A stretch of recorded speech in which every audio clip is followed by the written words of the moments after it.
This segment is dedicated to the indigenous people here in the United States, originally and more accurately known as Turtle Island, as we highlight the water protector prisoners and Leonard Peltier.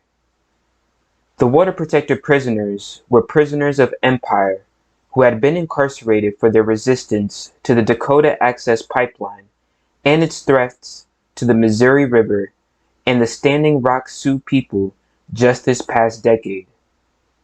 Native American activist Leonard Peltier of the Anishinaabe, Dakota, and Lakota nations has spent over 40 years in prison for a crime he did not commit.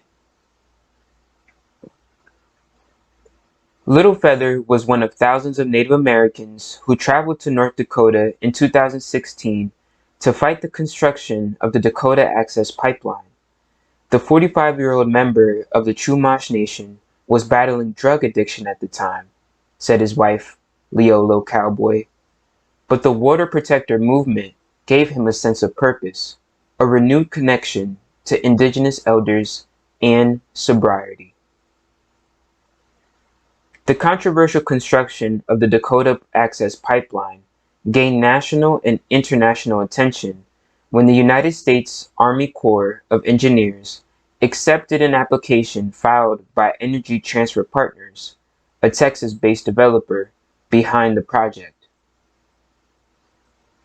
The position of the Standing Rock Sioux tribe is that the Dakota Access Pipeline violates Article 2 of the Fort Laramie Treaty, which guarantees the undisturbed use and occupation of reservation lands surrounding the proposed location of the pipeline. In 2015, the Standing Rock Sioux tribe, operating as a sovereign nation, passed a resolution regarding the pipeline stating that the Dakota Access Pipeline poses a serious risk to the very survival of our tribe and would destroy valuable cultural resources. To generate momentum for their cause and demonstrate their opposition to the pipeline, the Standing Rock Sioux tribe organized runs, horseback rides, and marches. Many Native nations, along with non-Native allies, celebrities, and several politicians supported the movement and traveled to join DAPL, or the Dakota Access Pipeline, protesters at the Sacred Stone Camp on the Standing Rock Reservation. Conditions at the camp became intense. North Dakota law enforcement officials and private guards hired by Energy Transfer Partners clashed with protesters, sometimes violently, and made hundreds of arrests. In 2017, the oil pipeline began operations. Authorities jailed Little Feather and charged Little Feather with felonies stemming from his involvement in the demonstrations. Little Feather's case and the prosecution of hundreds of others is part of what activists say is an aggressive campaign by United States law enforcement to suppress indigenous and environmental movements using drawn-out criminal cases and lengthy prison sentences. He is a political prisoner. We were protecting our land. It's something that we have to do, and we're going to be met with this violence from these agencies, from the federal government, from the state. After Donald Trump took office and ordered expedited approval of the $3.7 billion pipeline in January 2018, the crackdown on activists escalated. The cases stemmed from clashes with police in late 2016 when thousands gathered at Oseti Sakowin and other campsites by the pipeline facing a highly militarized operation. Brutal shows of force, mass arrests, and widely condemned jail conditions.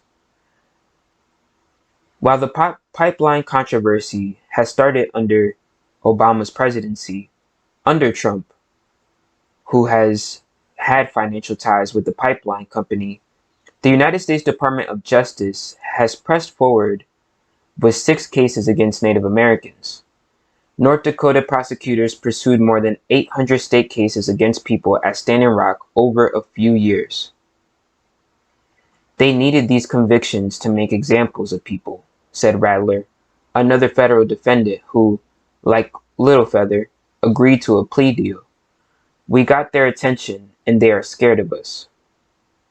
Rattler, a Lakota Oglala man, and Littlefeather were charged with 2 felonies, civil disorder and use of fire to commit a felony, related to a standoff on October 27, 2016, when police deployed pepper spray and armored vehicles in response to a roadblock set up by activists.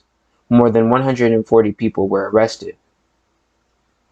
Waste Win Young, a Standing Rock member who faced trespassing and rioting charges in North Dakota court, said she was regularly targeted and racially profiled by locals and police in the area.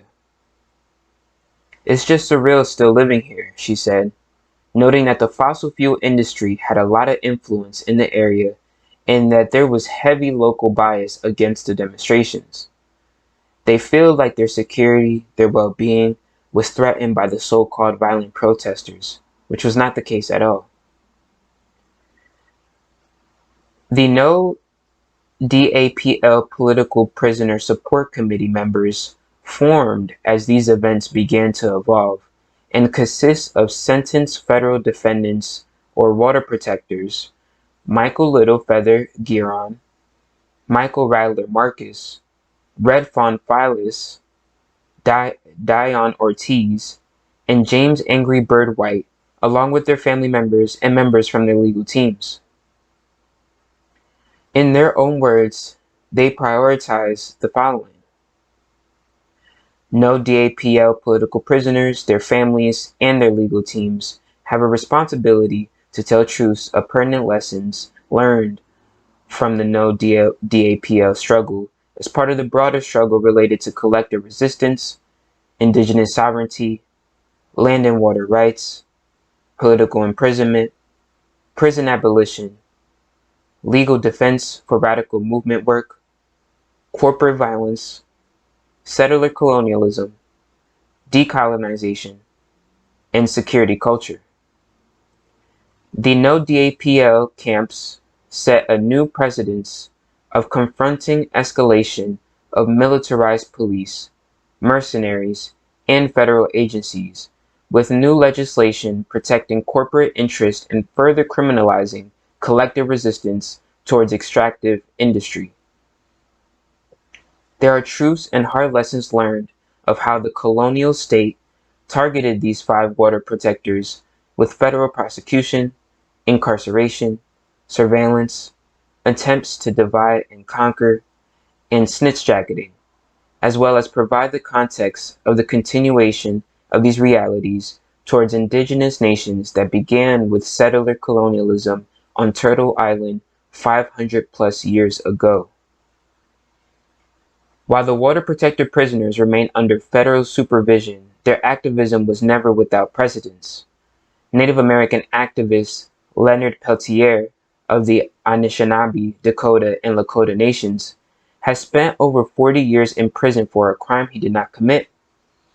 Prosecutors and federal agents manufactured evidence against him, including the so-called murder weapon, hid proof of his innocence, presented false testimony obtained through torturous interrogation techniques, ignored court orders, and lied to the jury.